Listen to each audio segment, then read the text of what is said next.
Fala pessoal, bom dia, boa tarde, boa noite, dependendo do horário que você ouvir esse áudio. Quem está falando aqui é o Flávio, coordenador, e hoje eu estou aqui para conversar um pouquinho com vocês a respeito do retorno presencial. Vocês devem estar acompanhando na imprensa a divulgação do retorno presencial que está previsto para o mês de agosto. Esse retorno presencial está marcado para a partir do dia 5 de agosto. A partir do dia 5 de agosto não significa no dia 5 de agosto. Por quê? Porque a escola ela tem que se organizar, ela tem que se adequar para receber os alunos e ela tem que aguardar também os protocolos sanitários. Eu já respondi uma pergunta sobre esse assunto naquele Tira Dúvidas passado. Mas nós precisamos nos organizar tendo em vista esse retorno no mês de agosto. Uma coisa importante também, pessoal, é o seguinte: tem muita gente que está pensando que esse retorno significa retornar da mesma forma que nós estávamos antes da pandemia, ou seja, escola cheia, turma cheia, com todos os alunos, aula todos os dias. E eu preciso alertar que a coisa não é desse jeito. Nós vamos retornar fazendo revezamento. Nós temos que obedecer um distanciamento mínimo para cada sala de aula. Isso significa que as salas de aula não podem, no nosso caso, ter mais do que 10 alunos. Então, não vai ser possível a gente ter aula todos os dias, uma vez que uma sala, que geralmente tem entre 30 e 35 alunos, vai ter que ser dividida pelo menos em 3 salas, em 3 turmas, para que esse distanciamento ele possa ser obedecido. É importante dizer, pessoal, que cada escola tem uma realidade diferente, Porque existem escolas que as salas são maiores. Se as salas são maiores, elas comportam mais alunos. Então, haverá a possibilidade de atender mais alunos de uma vez. Mas tem escolas também que as salas são bem pequenas. Eu já dei aula, por exemplo, numa escola. As salas elas não comportavam mais do que 20 alunos quando a gente tinha as aulas normais. Então são salas bem pequenas. Essas escolas, por exemplo, não vão conseguir fazer turmas com 10 alunos como nós conseguiremos. Elas provavelmente vão ter que fazer turma com 6, 5. Então, cada escola tem uma realidade. Essa realidade é definida pelo espaço físico da escola mesmo. Uma outra coisa também que é necessário levar em consideração é que muitas escolas estão em obras, porque várias crianças do ensino infantil foram colocadas nas escolas através de um novo projeto, E as escolas tiveram que fazer adaptações para receber essas crianças.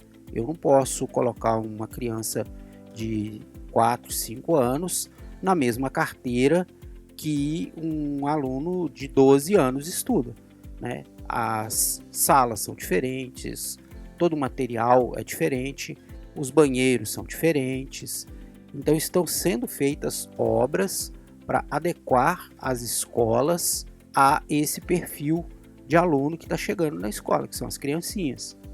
Nossa escola, inclusive, está em obras em função disso. Uma outra questão importante que nós já vimos falando com vocês desde o início do ano é que esse ano a carga horária é dobrada, São 1.600 horas, levando em consideração que as primeiras 800 horas, que nós já fechamos agora no final do primeiro semestre, foram reservadas para a revisão dos conteúdos do ano passado. E agora, as próximas 800 horas, que começou lá no início do mês de junho, serão reservadas para os conteúdos desse ano de 2021. Então, por causa dessa carga horária dobrada, as atividades online, elas vão continuar, Elas não vão parar por causa do retorno. Elas não podem parar porque não é possível cumprir essa carga horária na escola e não é possível também a gente ter aula todos os dias do mesmo jeito que a gente tinha no ensino presencial antes da pandemia, com a mesma quantidade de alunos, enfim. Então, as atividades online irão continuar. Então, na verdade, a gente vai fazer no presencial, basicamente, uma orientação para essas atividades que continuarão sendo online, porque a quantidade de aulas presenciais serão bem menores do que antes da pandemia. E além disso, algumas pessoas nem poderão retornar para a escola, né? Tem um perfil de aluno que faz parte do grupo de risco, eles não podem retornar para a escola. Tem professores também que fazem parte do grupo de risco, eles também não podem retornar para a escola. Então, a gente tem que garantir que essas pessoas que não estão na escola, nem estudando, nem trabalhando, estejam fazendo basicamente as mesmas coisas que os alunos e os professores que estão no ensino presencial. Então, as atividades online, elas vão continuar. Basicamente, nós vamos fazer presencialmente uma orientação para a execução dessas atividades que continuarão sendo online. E o que a gente já sabe? A gente já sabe que o retorno, ele é por adesão. O que significa isso? Retorna nesse primeiro momento quem quiser. Quem não quiser, quem quiser continuar estudando em casa, vai continuar estudando em casa.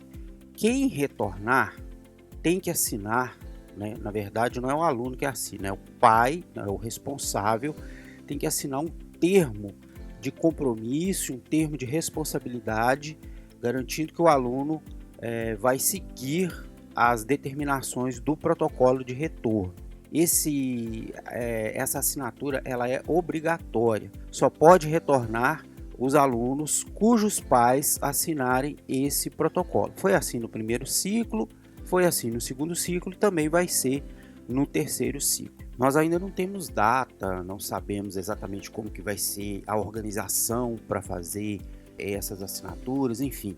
Como eu falei, tem muita coisa que ainda não foi publicada. E assim que for publicada, nós vamos divulgar aqui no grupo para vocês tomarem ciência e para vocês tomarem também as providências que cabem a vocês tomarem, enquanto a escola vai tomar as providências que cabe a ela tomar. Por outro lado, a gente precisa fazer uma organização no sentido de preparar essas pequenas turmas, fazer a distribuição delas no espaço escolar e também com a quantidade de professores que a gente tem disponível. Por isso, eu vou fazer o seguinte, eu vou deixar aqui um formulário onde as pessoas vão manifestar o interesse ou não do retorno presencial. Lembrando que as pessoas que não fizerem o retorno presencial vão ter os mesmos conteúdos dos que estão presencialmente na escola. Lembrando que esse retorno, inicialmente, ele não é obrigatório. A adesão ela é voluntária e ela vai partir de tudo aquilo que eu falei antes, né? Nós vamos fazer o levantamento de quantas pessoas estão dispostas a retornar para a gente ver quantas turmas a gente tem que formar, quantos professores nós vamos precisar para acompanhar essas turmas e depois de tudo isso vamos ter que fazer todo aquele processo que eu falei, o responsável tem que ir na escola, fazer a assinatura do termo de compromisso, enfim, essas outras informações serão passadas posteriormente. Mas, para agora, nós precisamos de fazer esse levantamento. Então, cliquem no link do formulário que está logo aqui abaixo, preencha esse formulário para a gente poder fazer esse levantamento do número de alunos que estarão interessados no retorno presencial.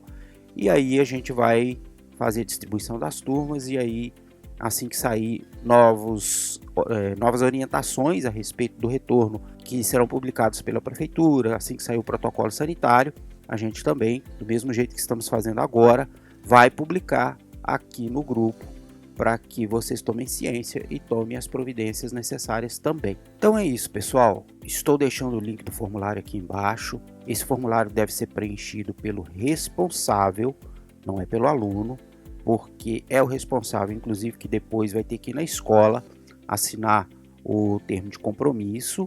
As próximas etapas serão divulgadas aqui também nas turmas e no grupo de pais. Preencha um formulário para a gente já fazer esse levantamento de quantas pessoas estão interessadas no retorno presencial e vamos dando continuidade aí aqui no grupo à medida que novas informações forem surgindo e publicadas para a gente, para repassar para vocês. Tá bom, pessoal?